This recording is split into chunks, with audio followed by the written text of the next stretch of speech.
Salut à tous et bienvenue pour la présentation de la suite du tournoi de Indian Wells. Donc on connaît le tableau des huitièmes, que ce soit chez les femmes ou chez les hommes. Donc sans plus tarder, on va présenter les tableaux des huitièmes. On va démarrer, on va récapituler d'abord les parcours. Dans la partie tableau numéro 1, donc on commence par les femmes, la WTA sans surprise, la numéro 1 mondiale, Iga Swiatek, s'est hissée en huitième de finale et elle affrontera donc Putintseva qui s'est débarrassée de l'américaine Madison Keys. Donc ce sera une huitième de finale Swiatek-Putintseva dans la partie tableau numéro 1. Dans la partie tableau numéro 2, la surprise est venue de Angélique Kerber qui a éliminé Ostapenko. Ostapenko qui faisait office de favori dans cette partie tableau, qui donc s'est défait de la Ostapenko qui est dans le top 10 mondial. Donc la trentenaire Angélique Kerber qui affrontera de l'autre côté donc Caroline Wozniacki également, donc qui avait bénéficié, on s'en rappelle, d'une wildcard, l'ancienne numéro 1 mondiale qui a fait un joli parcours pour se hisser en huitième de finale. Donc à noter la Venus Williams qui n'a pas malheureusement pu performer, éliminée dès le premier tour face à une joueuse qualifiée issue des qualifications. Et donc on aura la huitième dans cette partie tableau entre Angélique Kerber et Wozniacki. À noter tout de même malheureusement la méforme toujours de Ons Jabeur, qu'on espère revenir au plus vite, soigner et débarrasser de ses pépins physiques. Malheureusement qui connaît un début de saison un peu compliqué à cause de ses problèmes de genoux, on le sait. Dans la partie de tableau numéro 3, on a une surprise là avec Rybakina qui était forfait. Donc on a Potapova qui s'est hissé tranquillement en huitième de finale et qui affrontera de l'autre côté Paolini qui est en grande forme. Donc on a eu le droit, comme c'était annoncé avant le tournoi, je vous avais fait la vidéo, je vous ai indiqué pourquoi pas un remake de la finale de Dubaï, et c'est ce qu'on a eu. On a eu exactement la même finale, le même match donc entre Paolini et la Kalinskaya, et ça a tourné une nouvelle fois à l'avantage de l'Italie en grande forme. Donc Paolini qui retrouvera donc en huitième de finale la joueuse Potapova. Dans la partie tableau numéro 4, la brésilienne Ana Maria qui faisait office de favori s'est fait battre par Pavlyuchenkova, donc qui rejoindra les huitièmes de finale et qui affrontera de son côté Kostuk, qui a pu se débarrasser d'une des favorites dans cette partie tableau, Vondrousova. Donc on aura un huitième de finale Pavlyuchenkova, Kostuk. Dans la partie tableau numéro 5, la surprise est venue de Yuan, la chinoise qui s'est débarrassée de sa compatriote Zheng. Zheng, on s'en rappelle, la finaliste de l'Open d'Australie, qui est donc a perdu contre sa compatriote Yuan. A noter également la sortie d'Azarenka, éliminée par Doleid, donc qui a perdu ensuite contre Yuan. Donc Yuan se hisse en huitième de finale et elle affrontera Kasatkina, qui a pu se débarrasser de la française Dodin, et Sloane Stephens, éliminé donc par Kasatkina. On aura donc un huitième entre Yuan et Kasatkina. Dans la partie numéro 6, Osaka qui a fait plutôt un bon retour n'a pas pu performer face à Mertens. Donc Mertens qui s'est hissé en huitième de finale et qui rencontrera sans surprise Coco Gauff, l'américaine qui était favorite de ce côté du tableau, qui a eu jusque-là un parcours relativement tranquille. Dans la partie numéro 7, la grande surprise est venue de la française Diane Paris. Donc ça fait plaisir, la jeune française qui promet, qui s'est débarrassée de Leylah Fernandez, la joueuse canadienne qui était pourtant en grande forme, et elle a pu battre Blinkova donc pour se hisser en huitième de finale. On aurait espéré un huitième de finale franco-français contre Caroline Garcia qui a chuté face à Maria Sakkari. Donc on aura un huitième entre la française Paris et la grecque Maria Sakkari, donc en huitième de finale. Et enfin dans la partie tableau numéro 8, Navarro qui a créé la surprise peut-être en éliminant Svitolina qui pourra encourager néanmoins son mari Monfils qualifié. On en parlera juste après chez les hommes. Donc Navarro qui affrontera Sabalenka, qui a eu un parcours relativement tranquille en éliminant Raducanu qui revient petit à petit, mais la marche était trop haute pour ce retour dans les circuits WTA, et Sabalenka qui affrontera Navarro en huitième de finale. Donc si on fait un récapitulatif des huitièmes de finale, on va vous montrer le tableau complet. Donc on aura le match pour moi à suivre, ça sera sympa, c'est le match entre Angélique Kerber et Wozniacki. Donc le duel de maman, c'est des joueuses qui se connaissent très bien, elles sont amies, elles sont assez proches, elles s'entraînent ensemble, donc elles sont trentenaires, elles sont mamans toutes les deux, donc elles ont beaucoup de points communs, donc ça sera sympa de voir ce match entre Kerber et Wozniacki, et pourquoi pas, si Wozniacki devrait passer, Wozniacki pourrait retrouver en quart de finale Świątek, qui est, rappelons-le, Wozniacki qui est d'origine polonaise, donc la danoise d'origine polonaise, qui rencontrerait Świątek, la polonaise. Je rappelle que Wozniacki parle couramment polonais, donc ça serait assez sympa de revoir un Świątek Wozniacki, pourquoi pas en quart de finale.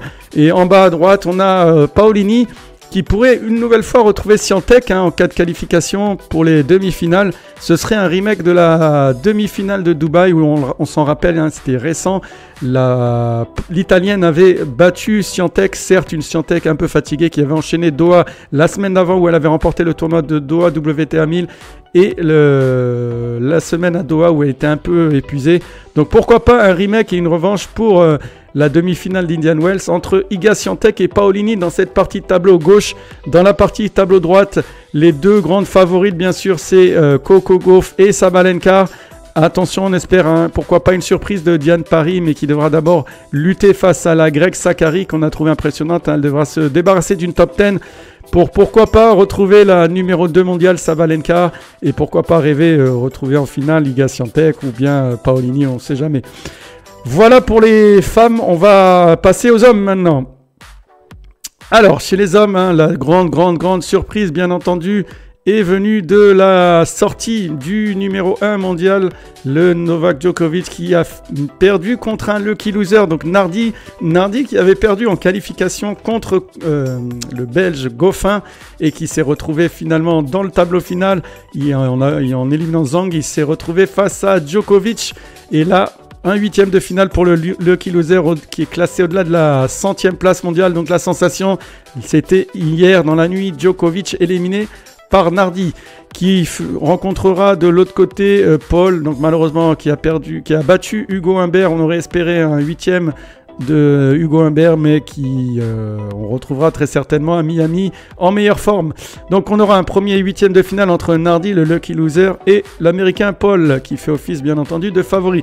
Ensuite, la deuxième partie de tableau, on a Rude qui s'est débarrassé d'Arthur Fils, donc assez facilement, qui rencontrera Gaël Monfils, qui a créé la sensation en battant Cameron Norrie et surtout en éliminant juste le tour d'avant Urkaz, le Polonais, qui était en grande forme. Donc Gaël Monfils qui revient très bien et qui affrontera donc pour un match qui promet Casper Ruud en huitième de finale.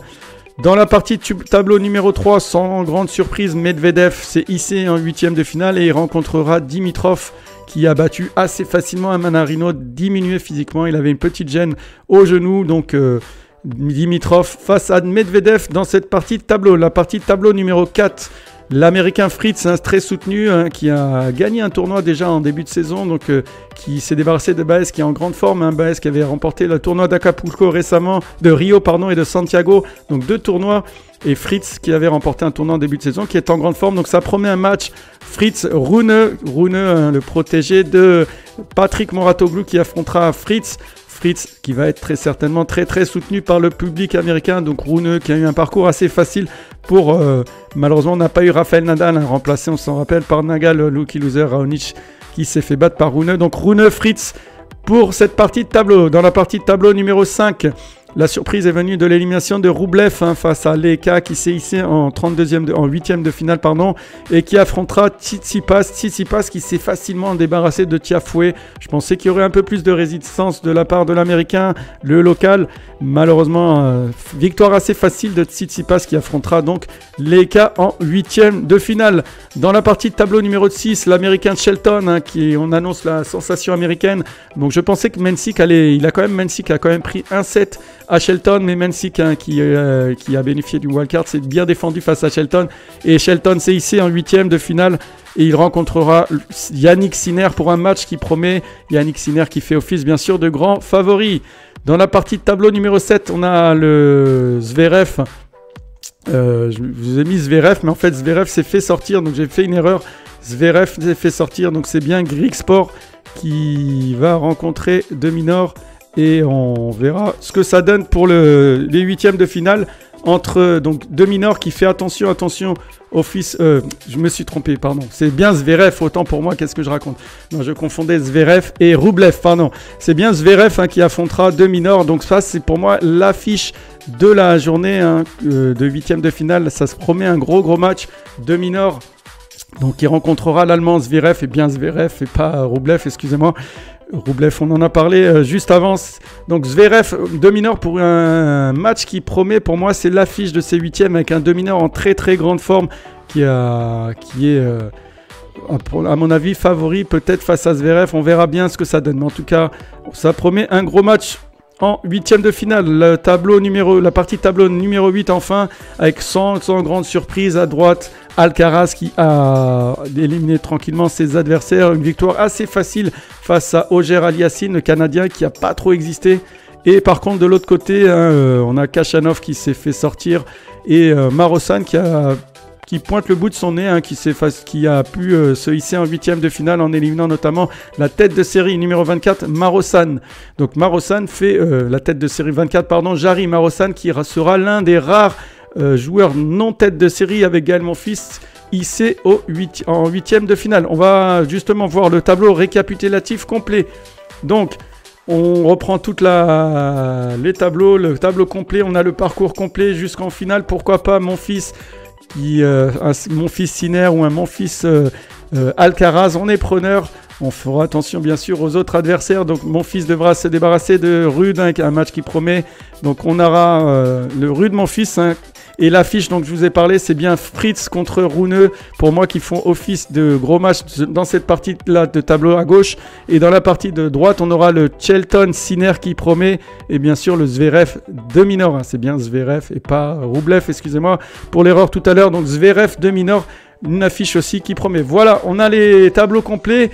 Dites-moi dans les commentaires quels sont vos pronostics. Gaël Monfils, est-ce qu'il va pouvoir se débarrasser de Rude, qui fait un joli parcours également? Est-ce que Alcaraz va se hisser en finale face à peut-être Rune de cette partie tableau, étant donné que Djokovic n'est plus là? Vous le voyez, les têtes de série sont quand même bien présentes. Monfils et le Lucky Loser mardi et le Marosan sont les trois joueurs non tête de série qui ont réussi à se hisser dans cette partie de tableau, donc en huitième de finale. Donc partie gauche, on va dire le grand favori. Si on regarde les têtes de série, ce serait Rune à gauche. Et à droite, bien sûr, le numéro 2 mondial, l'Espagnol Alcaraz, le tenant du titre. Allez, voilà, j'espère que j'ai pas été trop long. Merci de m'avoir suivi. N'hésitez pas à vous abonner. On fait les lives en nocturne. On va suivre les grandes affiches que je vous ai citées. Les Rude Monfils, bien sûr, les Fritz Rune, les Shelton Sinner et très certainement le Zverev Deminor. Donc, n'hésitez pas à vous abonner, à me rejoindre durant ces lives qui ont lieu en nocturne. Dites-moi vos pronostics dans les commentaires. Merci à tous. Bonne soirée. Ciao.